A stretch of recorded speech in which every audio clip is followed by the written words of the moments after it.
Bismillahirrahmanirrahim. Assalamualaikum warahmatullahi wabarakatuh.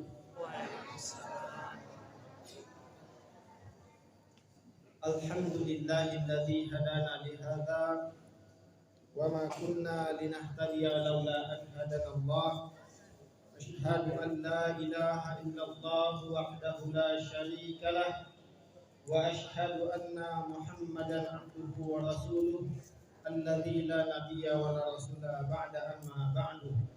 Bapak Ibu sidang jamaah Isya yang dirahmati Allah Subhanahu wa taala. Pertama dan utama sekali, mari sama-sama kita bersyukur kepada Allah atas berbagai nikmat dan karunia yang telah Allah limpahkan kepada kita semua. Dan tentunya kita berharap kepada Allah, semoga ibadah yang kita lakukan, puasa sudah berapa hari Pak Ibu? Sudah 20 hari. Kita berharap kepada Allah, semoga ibadah puasa yang kita lakukan, ibadah salat wajib dan ibadah salat sunnah, dan ibadah-ibadah yang lainnya yang kita lakukan semoga akan diterima oleh Allah Subhanahu wa taala. Amin ya rabbal alamin. Salawat dan salam senantiasa kita doakan kepada Allah untuk Nabi kita Muhammad sallallahu alaihi wasallam. Allahumma shalli ala Muhammad wa ala ali Muhammad. Bapak Ibu sidang jamaah Isya yang dirahmati Allah, ambo kiro ada acara dari wali negari, kira ada langsung penceramah kiranya menadole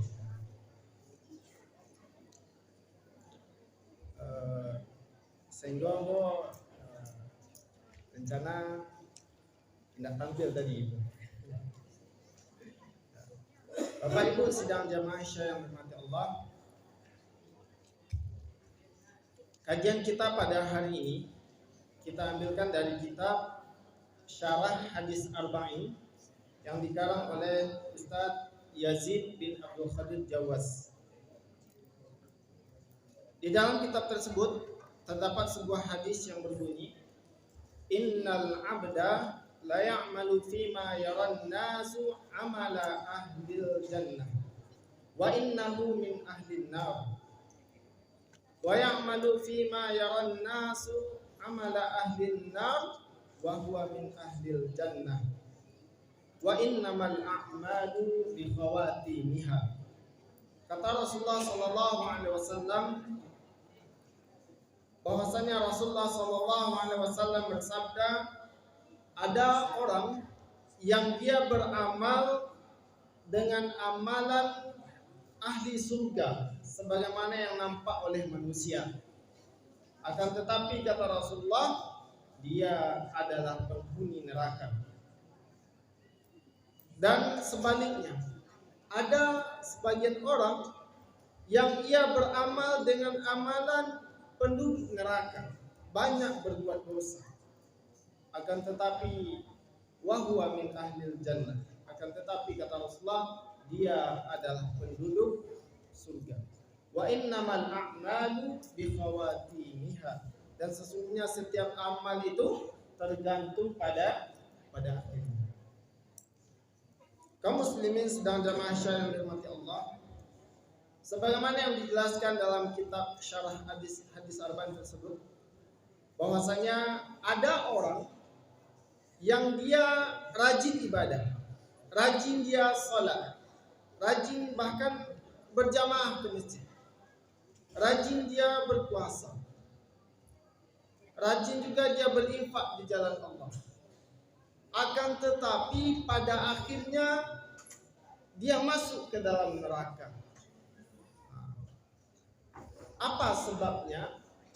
Di antara penyebabnya yang pertama ialah karena ketika dia melakukan ibadah kepada Allah ada sifat riya yang ada di dalam dirinya. Apa itu riya, Pak Ibu? Ketika melakukan suatu ibadah ingin mendapatkan pujian atau sanjungan dari orang lain. Misalnya kita membaca Quran atau kita sholat ke masjid. Batunggu bona pujian dari orang. Batunggu bona kalau yang puji orang tu tak langsung nak hati.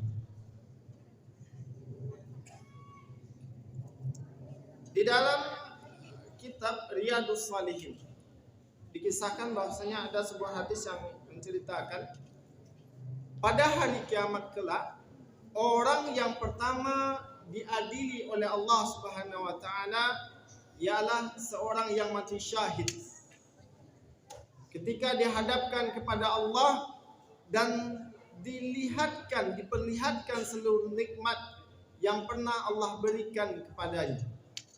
Kemudian Allah katakan, untuk apa engkau gunakan nikmatku ini? Maka orang tersebut mengatakan, aku gunakan nikmat itu untuk berjihad di jalanmu ya Allah, dan aku lakukan karena engkau. Akan tetapi kata Allah, kadzabta, engkau dusta. Engkau berperang di jalan Allah, engkau berperang melawan orang-orang kafir, supaya engkau dikatakan sebagai seorang yang hebat, sebagai seorang pendekar yang sakti. Dan itu telah engkau dapatkan dari manusia. Artinya manusia telah mengatakan itu ketika di dunia kepadanya. Dan pada akhirnya orang tersebut dimasukkan oleh Allah Subhanahu wa taala ke dalam neraka. Adapun orang yang kedua, orang yang dia mempelajari ilmu agama, dia mengajarkannya, kemudian dia membaca Al-Quran. Ketika dihadapkan ke hadapan Allah, untuk apa? Lalu Allah tanyakan, untuk apa engkau gunakan nikmatku ini? Aku mempelajari ilmu agama untuk mencari ridho, dan aku membaca Al-Quran karenamu. Akan tetapi kata Allah, kadzabta, engkau dusta. Engkau mempelajari ilmu agama dan mengajarkannya supaya engkau dikatakan seorang yang alim, dan engkau membaca Al-Quran supaya engkau dikatakan seorang qari, dan itu telah engkau dapatkan di dunia. Dan pada akhirnya orang ini Allah masukkan ke dalam neraka.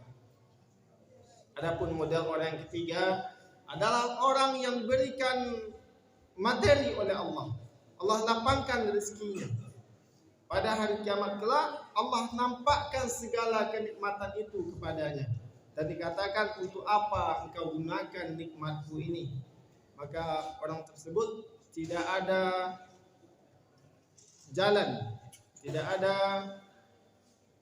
satupun jalan orang yang membutuhkan bantuan kecuali aku ikut membantunya. Akan tetapi kata Allah, dan aku lakukan, kemudian orang itu melanjutkan, dan aku lakukan karena engkau. Akan tetapi kata Allah, kadzabta, engkau dusta. Engkau melakukan itu semua supaya engkau dikatakan orang yang dermawan. Nah, dari tiga kisah ini, dari tiga model orang yang ada dalam hadis ini, jadi ketika ada orang yang ia membela agama Allah, menyampaikan ajaran-ajaran Allah, akan tetapi terkadang dia melakukan itu bukan karena Allah, akan tetapi karena ingin mengharapkan pujian dan sanjungan dari manusia. Dan hendaklah kita perbaiki niat kita ketika kita melakukan suatu ibadah apapun bentuknya, hendaklah kita lakukan dan kita niatkan hanya karena Allah. Kemudian, dan Inilah salah satu sifat yang dapat menjerumuskan kita ke dalam nerakanya Allah Subhanahu wa taala. Kalau kita tidak segera bertaubat, memohon ampun kepada Allah, dan kita mati dalam keadaan seperti itu, maka tentu kita akan termasuk orang-orang yang merugi. Maka hendaklah kita dalam beribadah memang lillahi ta'ala, mengharapkan ridhonya Allah Subhanahu wa taala. Bukan karena segan dengan tetangga, segan dengan mertua, karena tidak ada orang di rumah dan segala macam. Pada akhirnya sia-sia amalan kita. Itu yang pertama. Kemudian ada model orang ketiga, dia beramal dengan amalan ahli surga, pada akhirnya dia masuk ke dalam neraka. Penyebabnya ialah karena dia tidak sabar, merasa tidak sanggup dengan ujian yang Allah berikan. Sebagaimana ada sebuah kisah di zaman Rasulullah SAW. Kalau tidak salah, nama sahabat ini adalah Khuzman atau Khazman. Dia ikut berperang di jalan Allah, melawan orang-orang kafir. Kalau kita berperang, taruhannya adalah nyawa, bukan lagi harta yang habis, tapi nyawa, mati. Ketika dia berperang membunuh orang-orang kafir, maka nampak oleh sahabat yang lain, tidak ada orang yang lebih besar pahalanya pada hari ini kecuali sahabat ini. Maka kata Rasulullah, ama innahu min ahlin nar, ketahuilah bahwasanya dia adalah penduduk neraka. Kemudian sahabat yang lain terkejut, kenapa bisa demikian? Akhirnya ada sahabat yang lain yang ketika orang tadi berperang, dia mendampinginya.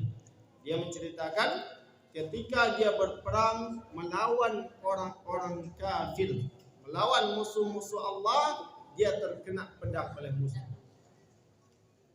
Dan ketika anggota tubuhnya terkena pedang, dia merasa tidak sanggup dengan luka yang ia dapatkan. Pada akhirnya ia bunuh diri.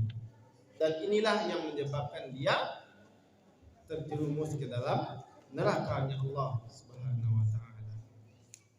Adapun di hari ini, terkadang kita diuji oleh Allah Subhanahu wa taala dengan berbagai masalah. Kadang kita diuji oleh Allah dengan kekurangan jiwa, banyaknya masalah. Terkadang kita merasa tidak sanggup, padahal Allah mengatakan la yukallifullahu nafsan illa wus'aha. Allah tidak akan membebani seseorang kecuali sesuai kesanggupan.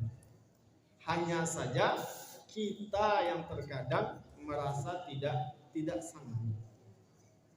Kemudian penyebab yang kedua, karena lemahnya keimanan kita kepada Allah Subhanahu wa taala.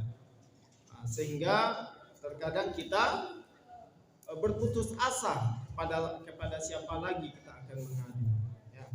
Sehingga kita berputus asa dan melakukan hal-hal yang dilarang oleh Allah Subhanahu wa taala. Sebagai contoh, mungkin kita diuji oleh Allah Subhanahu wa taala dengan kekurangan ekonomi, sulitnya ekonomi. Sedangkan kebutuhan kita sangat banyak. Terkadang dengan sulitnya ekonomi itu, kita terkadang mengambil hak orang. Terkadang sikut kiri sikut kanan. Yang penting dapat. Tidak lagi kita perhatikan ini halal, ini haram. Inilah yang terjadi pada kita, dan semoga kita terlindung dari hal-hal yang seperti ini. Inilah diantara dua hal yang dapat menyebabkan seseorang yang nampak oleh manusia dia adalah orang yang soleh, orang yang rajin ibadah, akan tetapi pada akhirnya dia dimasukkan oleh Allah Subhanahu wa taala ke dalam neraka. Dan tentunya kita berharap kepada Allah, semoga Allah ikhlaskan niat kita untuk beribadah kepada Allah Subhanahu wa taala, dan Allah berikan kita kesabaran dalam menghadapi berbagai ujian dan cobaan yang Allah berikan kepada kita. Dan inilah mungkin yang dapat kami sampaikan. Kurang lebihnya kami mohon maaf. Assalamualaikum warahmatullahi wabarakatuh.